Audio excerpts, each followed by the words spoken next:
Nice call on the Jordan Spieth green jacket. Jordan Spieth green jacket. What a great story, though. That was good stuff. That was entertaining.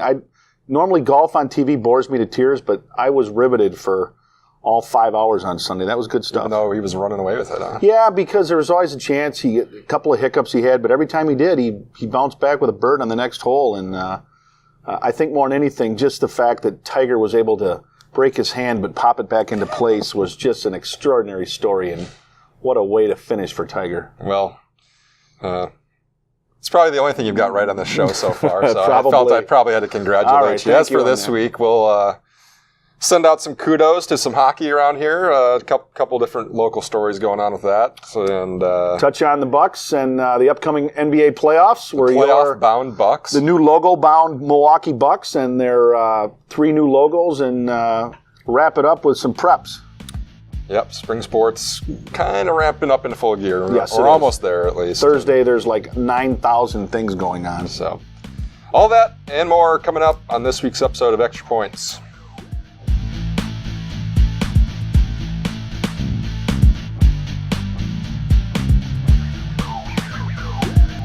Hey everybody, welcome back to Extra Points here on Gazette Extra and YouTube and iTunes and wherever else you might be finding us. I'm Gazette sports editor Eric Schmaltz alongside reporter John Barry, and surrounded here in our Gazette studios by all kinds of cool swag. Coming in waves. The Jets hooking us up this week. Memorabilia is coming in waves now. The Jets on the road to the Robertson Cup in the NAHL Go playoffs. bold, wear gold.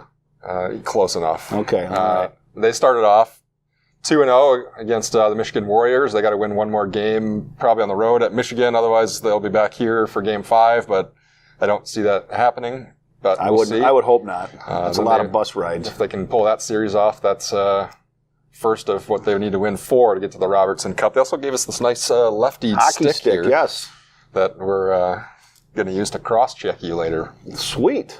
No, but I think when you look at the Jets, Matt Jurisic is still just an incredible story. I don't care. He's won 26 games in a row. That's crazy. As a goalie. And that's crazy. I say, like, even if he was 12 years old going against 8-year-olds to win 26 times in a row is kind of crazy, but playing at a pretty solid level of junior hockey. And the team's playing well because they haven't had a lot of close games. Right. I mean, he gives up, let's face it, he gives up 2 goals, they're going to win. Whether it's 3-2 or 8-2, the Jets have just been in a different gear. And keep it up, Jets. Let's bring home the Robertson Cup. I think there's been like 3 times in that 26-game span where he's given up like 3. Yeah. And every time they've scored 4 or won in a shootout at least. Yeah. They are on a roll right now.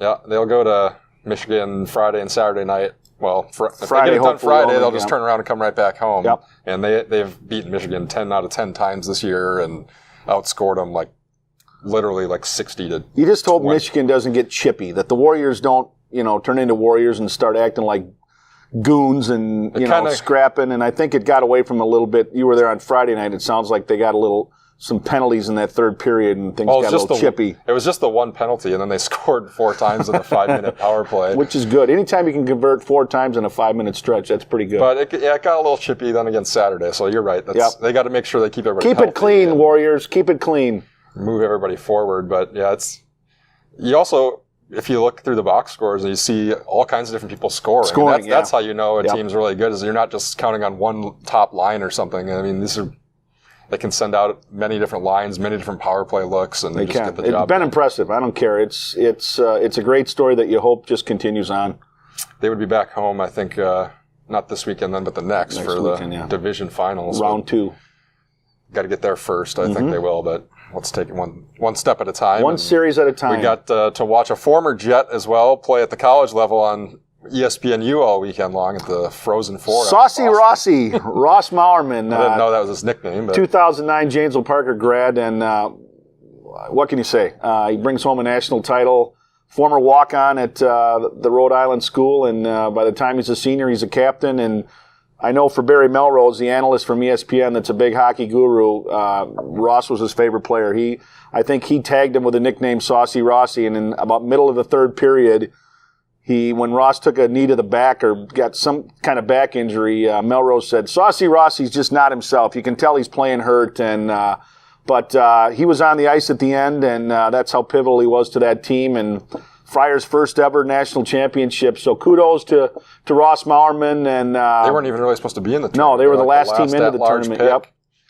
And just a great story. I mean, he got to be on TV doing interviews. On TV doing interviews. And, when they presented the championship trophy, they handed it to Ross because he was team captain. So what a great way. If this is it for him, you hope it's not. Maybe somebody in the NHL gives him a chance. But if it is, really can't think of a better way to go out than a national championship. Right. You've put some feelers out there. We're trying to figure out how many Janesville athletes have gone on to win an NCAA Division I championship. Yeah, and certainly no disrespect to Whitewater, because Whitewater and Janesville athletes have produced a lot of national championships. I think of Matt McCulloch and Ross Clawwater, among others, Paul Foster.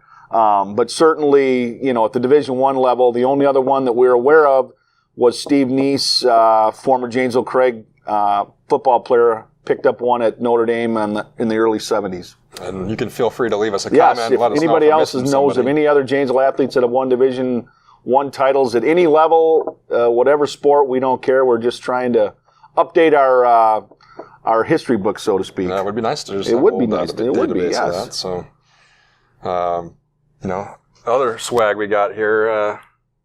My friend Patrick from back in Wyoming found this shirt in the middle of some sort of thrift store and decided that he'd send us the old Ron Dane Rose Bowl shirt. So, you got like that. That was a game Darrell Bevel bootlegged for a touchdown, and the whole place never seen him run that far in his life. I just like that we have some Rose Bowl swag from a game that the Bucks actually won. But we need more swag, people, so keep sending in the swag. And you can see here they haven't changed their logo, but the Bucks have. The Bucks have your Milwaukee Bucks now with 3 different logos, including a really mean deer. A fiercer looking deer. Now you do have to fear the deer because that thing, you poke your eyes out. They went from an 8-pointer to a 12-pointer, I think. I think she could have gone with a 30-point buck, and they would have had a theme song for it. New logos and new look, because last year they were out of the playoffs by week 2 of the season. They only won 18 games. 15 wins to 41 with a game left. They could get up to 42. Yeah, well, the very worst, they're going to be 500. 500, yeah.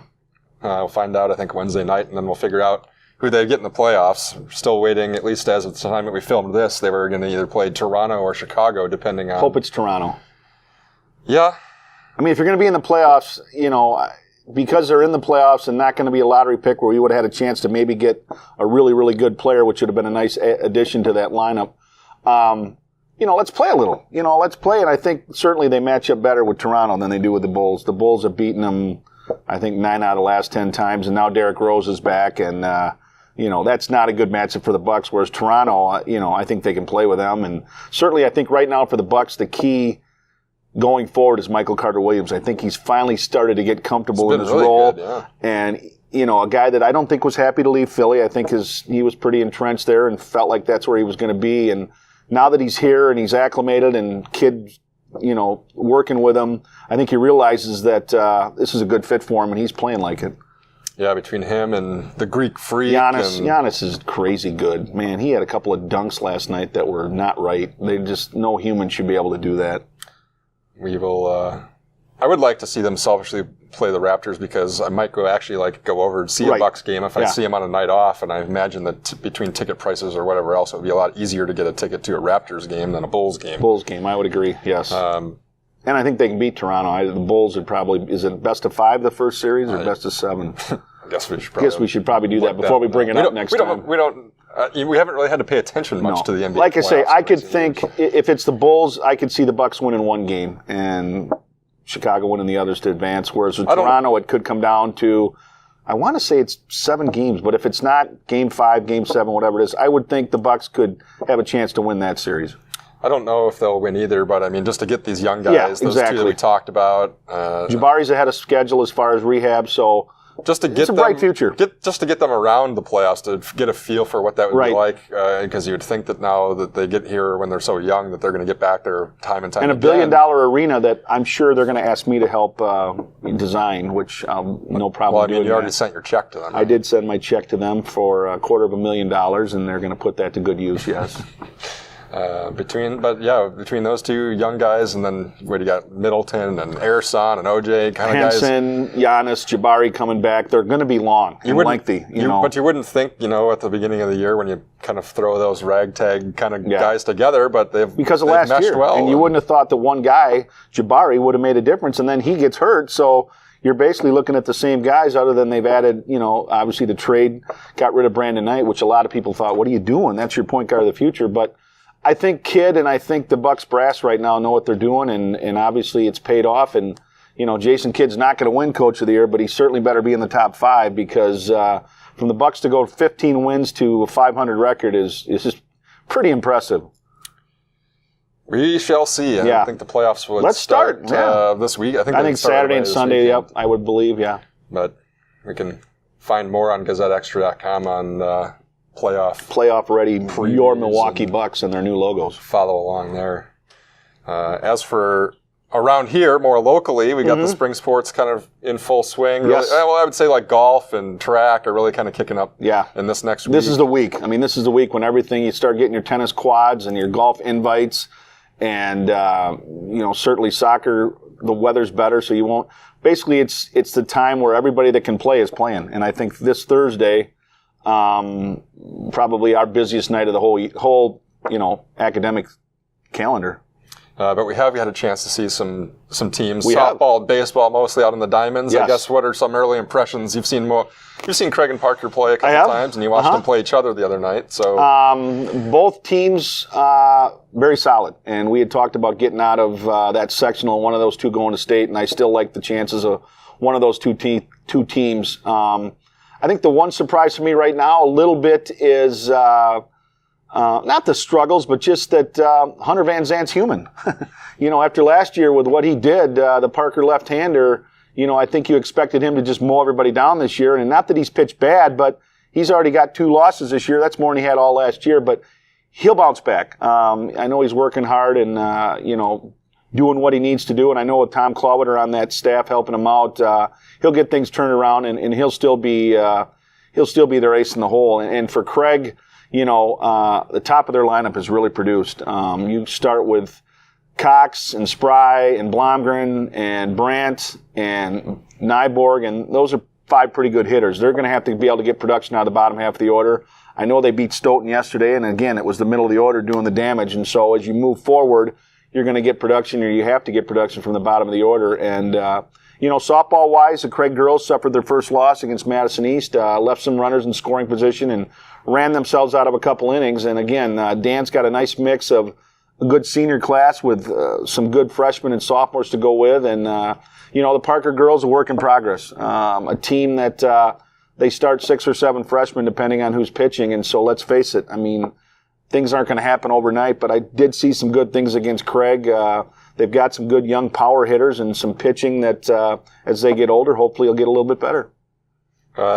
You did get a chance to go see Turner, the softball program down there. Kelsey Packard, just a crazy start. Best high school softball player I've ever seen. And I've seen some good ones, obviously, through the years, but she's as good as any of them just because of the combination. She's an outstanding pitcher, throws it hard. I've talked to 2 coaches that played her, and both said, we won't see a better pitcher all year. And that's quite the compliment when you're second or third game into the season. And she can hit. I think she's up to, 3 home runs? And the 2 that she hit the day I saw her were no doubt. The center fielder, I don't even know if turned around on the first one. It was just like, holy cow, that might have been out of a baseball park. That's how hard she hit it and how far she hit it. But Turner's got a nice mix with her. It's not just Kelsey Packard. They've got Mickelson and Fry and Kelsey's younger sister. And Turner is going to be a tough out come tournament time. Yeah, it could very well be a third possible year between them and Delavan. Delavan with Jenna Speth. And just would be a crazy pitching matchup to see that again. And Delavan's had their number the first 2 years. Yep. I guess we're looking pretty far ahead because there's still...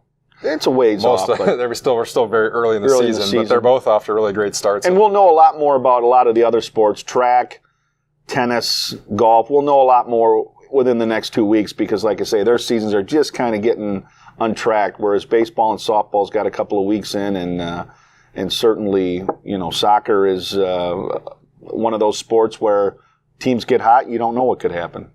The other thing with baseball, and I got a chance to see Turner and Jefferson last week, and Turner entered this season as the number 1 team in the state according to the coaches poll, but Jefferson coming off a state championship, and they took it to Turner in that first game and kind of said, hey, we're still the boss around here. We're still the champs, so somebody's going to have to come knock us off. And but I think those will be 2 really solid teams, and Edgerton will be real good there in the north.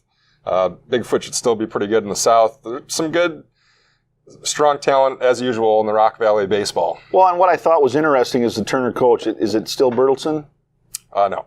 It's not Bertelsen anymore. No. Okay. Well, regardless, the fact that he said that we just didn't show up to play. One team showed up to play, meaning Jefferson, and one team didn't. And that's sometimes kids need to hear that, because you start reading your headlines and reading how good you are.